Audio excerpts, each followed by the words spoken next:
Jadi di video aku hari ini tuh aku pengen sedikit membahas hal-hal yang kritis di Indonesia,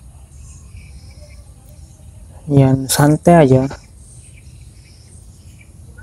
Dan video ini untuk aku buat bahan diskusi aja untuk teman-teman dan saya pribadi.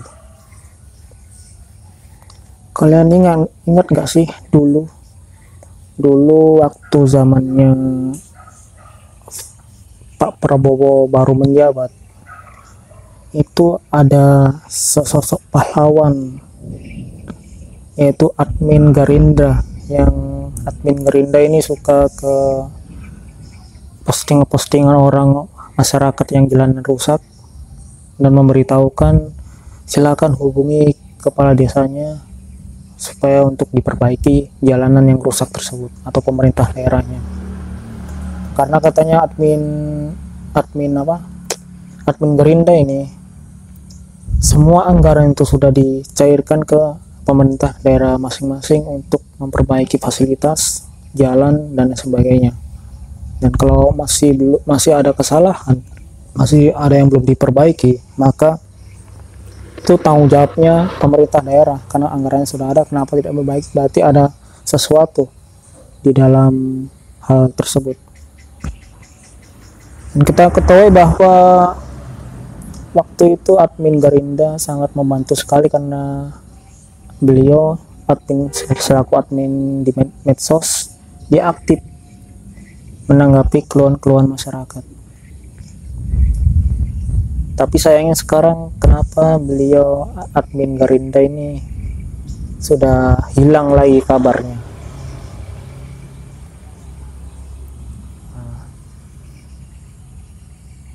Ini yang jadi pertanyaan. Kenapa pahlawan yang dulunya membantu sekali, tapi sekarang pahlawan itu diam? Ya, sebelum membahas lebih lanjut, ngerokok dulu lah biar lebih lancar ini.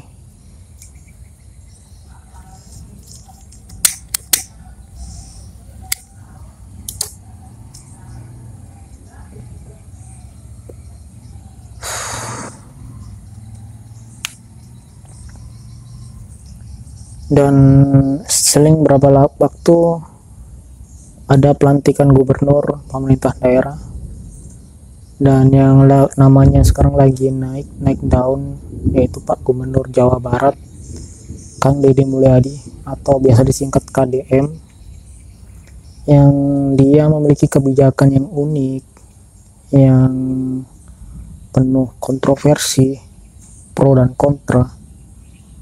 Dan saya melihat Pak KDM ini adalah gubernur yang jujur, yang cukup cakap, yang cukup kritis, cerdas dalam menghadapi situasi saat ini.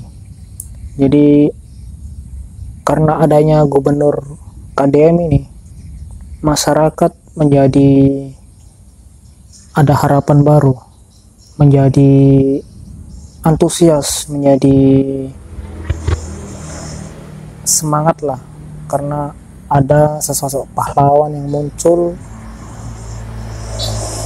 memimpin suatu daerah, dan kebijakan-kebijakan itu berdampak positif kepada masyarakat.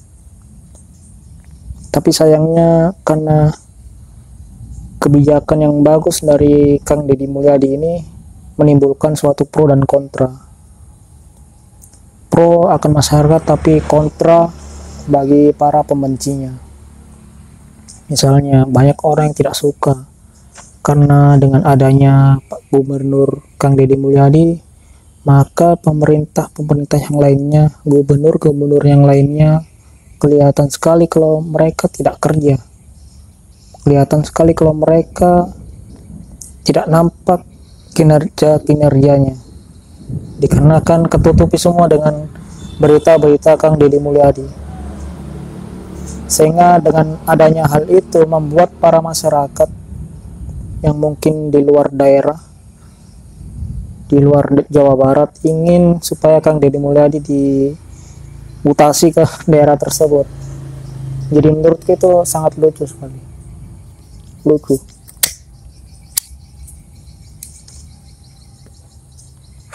Lucu sih.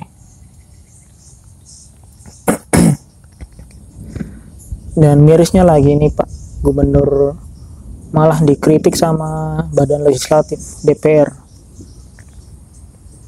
Bukannya didukung secara aturan, tapi malah dikritik karena katanya kebijakan barak militer yang siswa dikasih masuk di barak militer, siswa nakal, tidak sesuai dengan hak asasi manusia. Yang pada dasarnya kan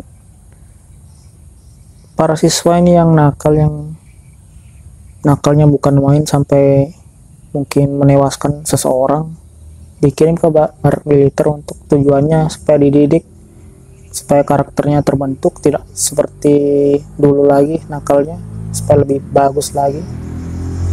Kalau mungkin dia nakal dulu tawuran, mungkin dengan adanya barak militer dia bisa terarahkan, yaitu bisa untuk bela negara, membela yang lemah.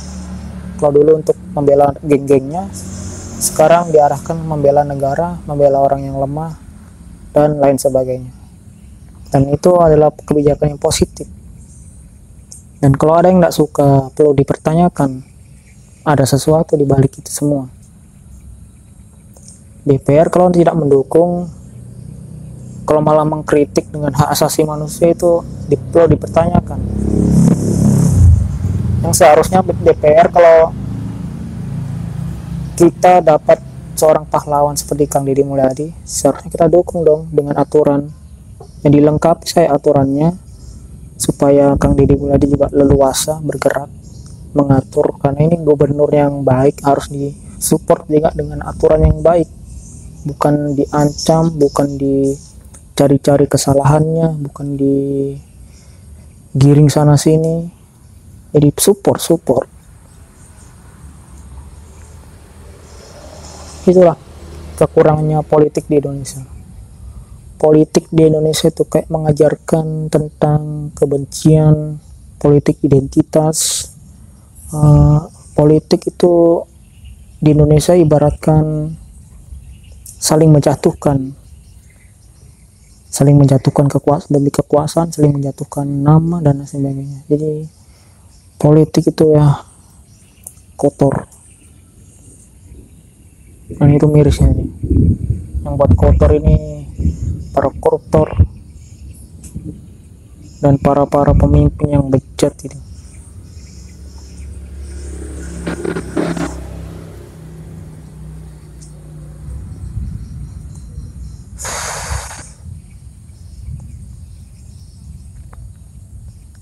Ya, aku rasa teman-teman semua pasti benci, tidak suka dengan yang namanya koruptor. Ini yang saya herannya. DPR ini suka mengurusi urusan yang lain, tapi urusan yang paling penting yaitu undang-undang perampasan aset yang merupakan aspirasi dari rakyat. Kenapa masih belum juga dibahas? Kenapa masih kayak diulur-ulur, tarik ulur, diperlama-lamain? Pertanyaan, kenapa ini dilama-lamain? Nah, sudah jelas ini bagus ini undang-undang. Katanya kenapa ini belum dibahas-bahas, karena ya masih banyak yang harus dievaluasi. Karena kalau undang-undang perampasan aset disahkan, akan terjadi politisasi, akan digunakan untuk memeras pejabat yang korupsi. Jadi sebelum dinyatakan korupsi, penegak hukum bisa berpotensi memeras para koruptor supaya koruptor ini ngasih uang ke penegak hukum. Begitu. Itu kalau menurutku cuma alasan doang sih. Kalau penegak hukum menggunakan undang-undang perampasan aset untuk memeras, otomatis yang diperaskan bisa juga melapor juga. Ini juga masuk juga korupsi, memeras, suap dan sebagainya. Jadi undang-undang perampasan aset ini tidak ada alasan buat tidak disahkan. Kan ini memang bagus untuk negara. bagus untuk pendapatan negara. Karena korupsi ini yang harus diputus, yang bisa memutus itu aturan, yaitu undang-undang perampasan aset. Dan gara-gara undang-undang ini kalau disahkan itu akan memangkas sebagian besar koruptor. Jadi tidak ada lagi yang namanya mafia, karena mafia juga harus takut dengan hukum. Kalau dulunya mafia itu menggunakan hukum, sekarang mafia harus taat pada hukum. Semua harus taat pada hukum. Hukum yang berlaku, hukum yang baik, yang bijaksana, itulah yang harus ditegakkan. Dan seiring berjalannya waktu, undang-undang perampasan aset ini itu akan bagus. Pasti akan ada perbaikan. Jadi kalau tidak dimulai sekarang, mau nunggu apa lagi? Kenapa diulur-ulur? Ataukah kecurigaanku sih, kenapa diulur-ulur? Mungkin ini mau ya bikin aturan-aturan yang lain-lain, atau mungkin dia mau mengamankan dulu asetnya supaya tidak bisa disita. Mungkin diamankan di luar negeri atau diamankan di tempat lain, sehingga ada waktu untuk mengamankan aset-aset koruptor ke tempat lain, supaya kalau dia ditangkap dia tetap aman. Atau bagaimana? Jadi penuh curiga aku, kenapa undang-undang perampasan aset ini belum dibahas-bahas. Dan banyak sekali isu-isu di media sosial, dari ijazah palsu, dari kebijakan Kang Deddy Mulyadi, dari ormas dan lain sebagainya, yang menurutku itu menutupi hal yang paling penting, yaitu undang-undang perampasan aset. Jadi banyak pemberitaan yang isu-isu yang menutupi isu lain yang lebih penting, yang membuat orang lupa, yang membuat orang tidak fokus lagi ke situ, sehingga para orang yang di atas itu seenaknya saja mungkin merubah, mungkin melakukan sesuatu supaya dia selamat.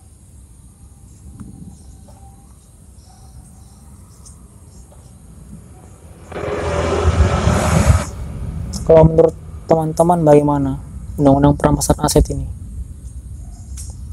Apakah baik atau buruk? Mungkin sekian dari saya. Begitu bahan diskusi saya. Assalamualaikum warahmatullahi wabarakatuh.